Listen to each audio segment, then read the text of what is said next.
I think these letters really give us the human side of Calvin.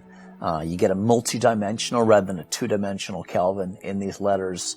You see him, as we'd expect anybody in his day doing, trying to get Luther on his side, trying to get the old man's approval. You see him offering Melanchthon advice on how to deal with someone as difficult as Luther, telling him to man up, have hard conversations, which is, an important part of the ministry.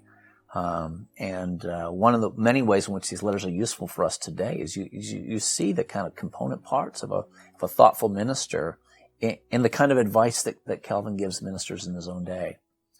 We also see in these letters Calvin at his weakest. He writes near the ends of his life. He's writing to different groups of physicians about all his ailments and complaints, and reminds me of a friend of mine who says, you know that you're getting old, not only when you've got a lot of medical complaints to talk about, but when you enjoy talking about them. And Calvin seems to indulge perhaps a little overmuch, but then again, trying to get medical advice through the post in the 16th century is a bit of a tricky affair. His last letters kind of put his suffering into context too, and perhaps the sweetest of all his letters is the one to Farel. I'm going to read a little excerpt from that letter.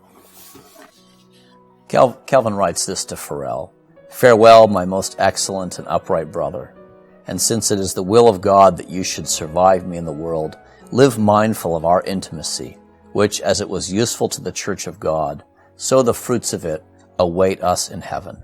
I'm unwilling that you should fatigue yourself for my sake." Farel was thinking of taking a journey to Geneva, even though he's a really old man, and he ended up doing that. "I draw my breath with difficulty, and every moment I am in expectation of breathing my last. It's enough that I live and die for Christ, who is to all his followers a gain both in life and death. Again I bid you and your brethren farewell." Here's Calvin and his heart. Here's Calvin showing that his theology is not just a theology for living, but also theology for dying. It's a wonderful, moving collection of letters.